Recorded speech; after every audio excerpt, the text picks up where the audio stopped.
Living Local Carolina with Katie Turner. Local trends, shopping, dining, and more.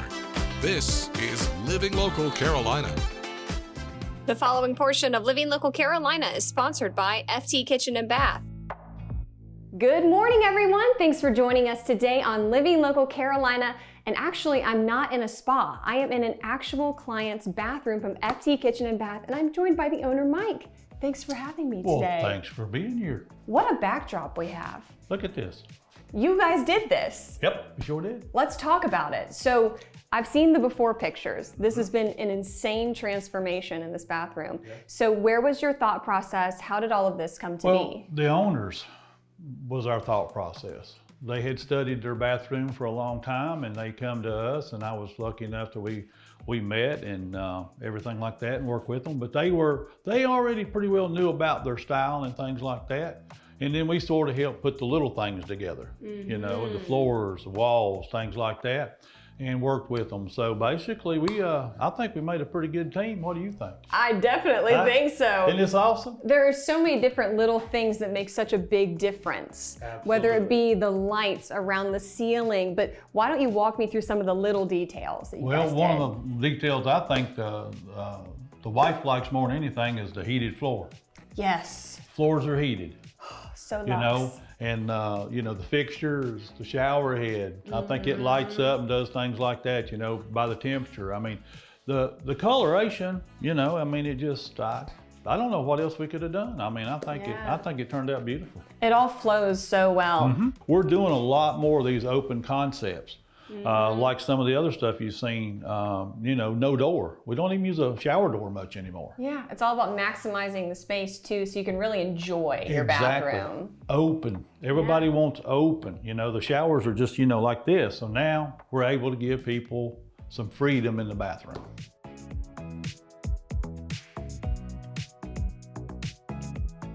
Well, now I'm joined by Russ and Alexa. This is their gorgeous bathroom. I have to say congratulations. Thank almost, you know? We appreciate that. Okay, so why don't you tell me a little bit about your experience working with FT Kitchen and Bath? FT Kitchens, Mike, what an amazing individual to deal with. Came in, helped us out with the layout and design of the bathroom that we have had for a DreamWorks for 2 years now. He came in, gave us some ideas, told us, hey, let's do this. This is gonna look amazing. Your bathroom's gonna be twice the size that what it was. And you know, when we bought the house, it was cookie cutter, basic Lennar home, which is not a bad thing, but this is what you can come up with FT Kitchens. They do an amazing job. Also, Gateway Supply was one of the manufacturers who supplied the plumbing fixtures through Mike. They worked well together as a team, which I work for Gateway. So, but it was a great experience. Mike does an amazing job. His team is spot on time, precise, great ideas. I love it. Do you guys have a favorite part maybe of the bathroom? I know it's hard to choose, you know. I think it's just the spacious room of it. It's very bright and airy in here. The shower with no glass on it is amazing. People don't think about not having glass because they're worried about water getting everywhere. It doesn't matter. So if it gets wet, you wipe it off and move along. Love it. And the dogs love it too. Howie thinks it's the great. Yeah. And it's easy to give puppies showers now because they want to join everybody in the shower. So they just come in, get a shower. Everybody's done at one time. I love it. All right, so if somebody is watching this right now and they're thinking, ooh, I really want to redo my bathroom, I don't know where to start, what's the best way to get in contact with you? We have a website, www.ftrenovate.com. If you'll go to that website, Katie, and in the right-hand corner, you push on estimate. That will let you fill out an application. Tell us what you want to do. Give us all your information. The more information, the better. We will come out. We'll look at your project first. And it's a little bit of a process because we want to make sure that we're getting you what you want, okay? And so that's how we do it. You know, we just work you through the system. This portion of Living Local Carolina was sponsored by FT Kitchen and Bath.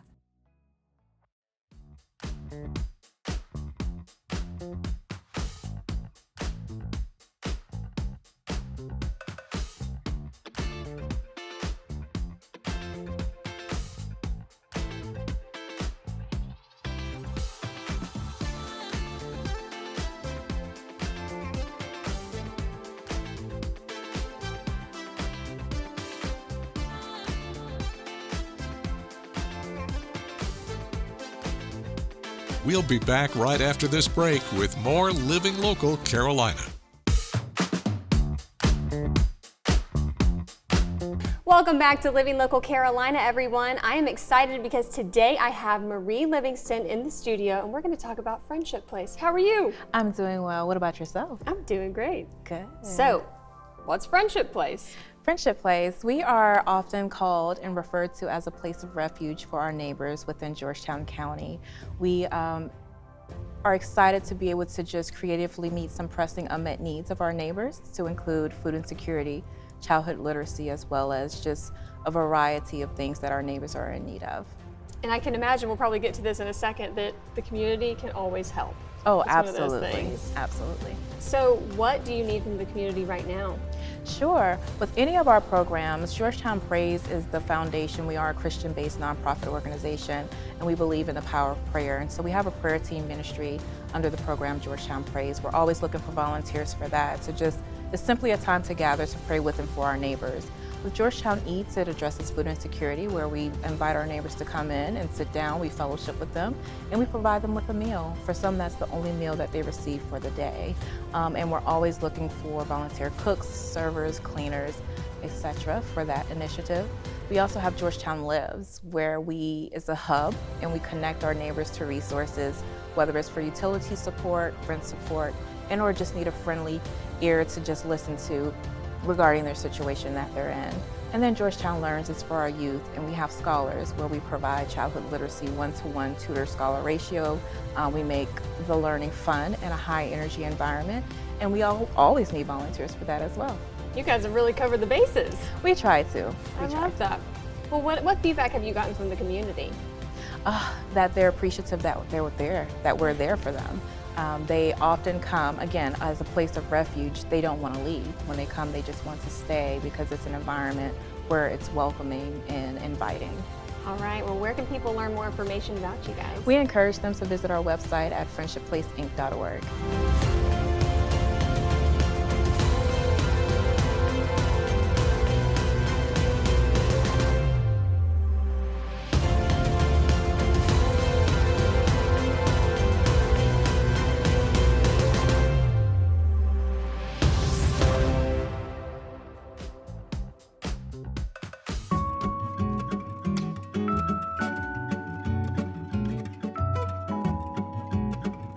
Well, welcome back to Living Local Carolina. If you're looking for something to do this holiday season and you love music, well, don't I have a treat for you today? I'm joined by Dedrick. How are you doing? I'm well. How are you? I'm doing great. I want to know a little bit more about the auditorium itself. You said it's a historic auditorium. Well, the building, built 1908, it was a part of the original Winyah High School in Georgetown.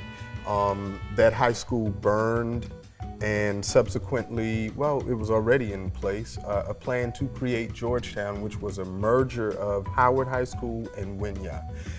There were some folk who were from town, led by, Miss Cribb, who was a secretary at Winyah High School, and a band of folk got together to save the auditorium, turned it into a nonprofit, and all these years later, we are now putting on live musical performances and open as a hub to the community. That's fantastic. Thank you. And people can enjoy it for years to come, too. People can enjoy it. We work to preserve the building, number one, and then to bring live musical performances that can foster cultural arts in our community. Cool. Anything in store that you can tell me about 2024? We're planning a great 2024, but what you can do is stay up with us on all of our social media platforms, Facebook, Instagram, and check our website, winyahauditorium.org.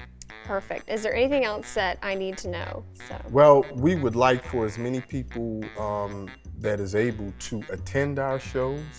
And as I tell the folk that do attend, probably one of the best things you can do is talk up your experience at the Winyah Auditorium so that it can get other people involved. Music heals the soul, it touches the soul. So we offer something for everyone, and we hope that everyone can come and enjoy what they get. Doesn't get better than that? I hope not. Thank you for your time. Thank you.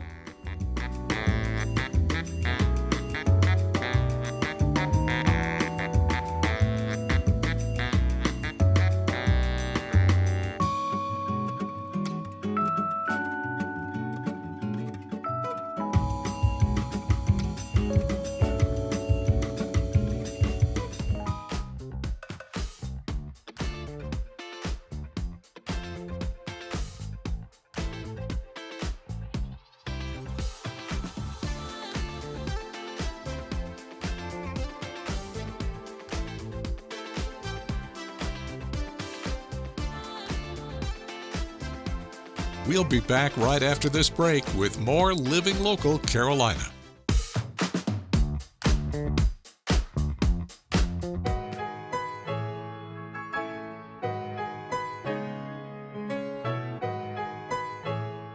Guys, welcome to Atlantic Beach. I am chatting with Patricia, who is a historian and knows everything about this area. How are you doing today? I'm doing wonderful. And you? I'm doing great. I want you to teach me what Atlantic Beach is all about. There's a very rich history here. Yes, Atlantic Beach was founded in 1934 by a guy named George W. Tyson. He came from Wilmington, North Carolina. He had been in the war, and as a result, he decided that he was going to come here. There was a guy named R.V. Ward that sold him the first two streets, 29th Avenue and 30th Avenue, for $2,000. Okay? 1934 was a time of depression, so of course he didn't have a lot of money, but he was able to gather money from his wife's family, which is the Baldwin family, out of Conway, South Carolina, and they were able to get the money.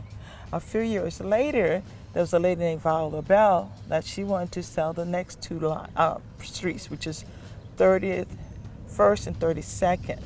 Okay. And so she sold it to him for $600, but it had a mortgage on it, and he had to take up the mortgage.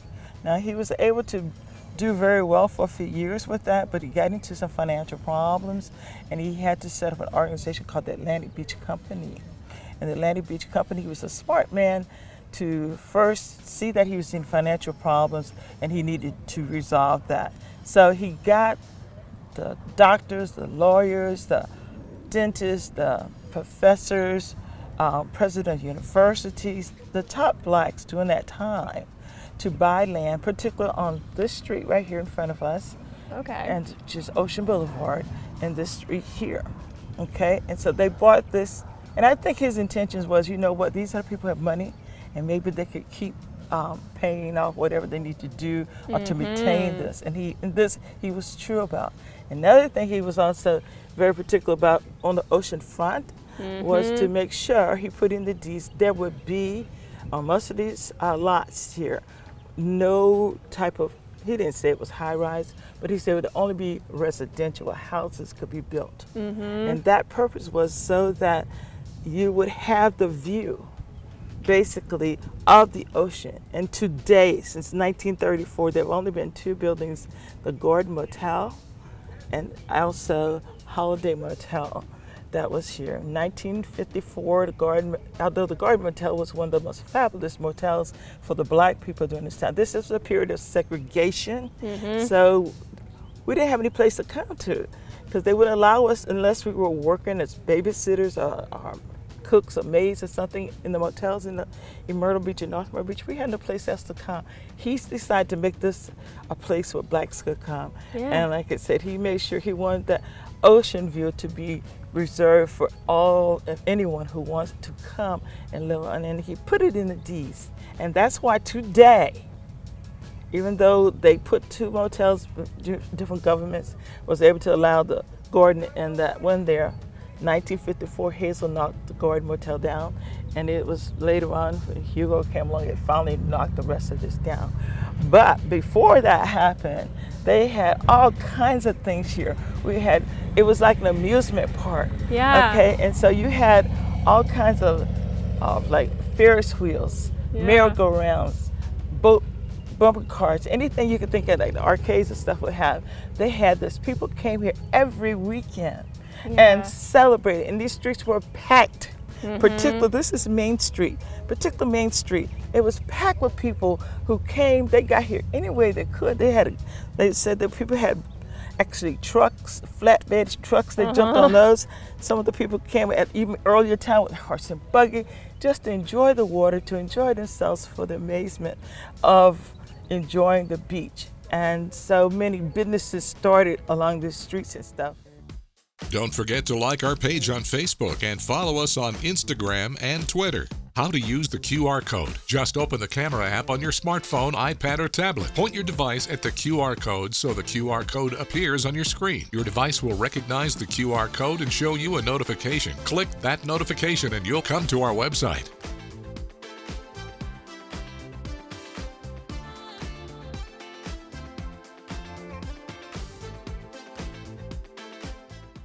Living Local Carolina, weekday mornings at 9:30 on WBTW News 13.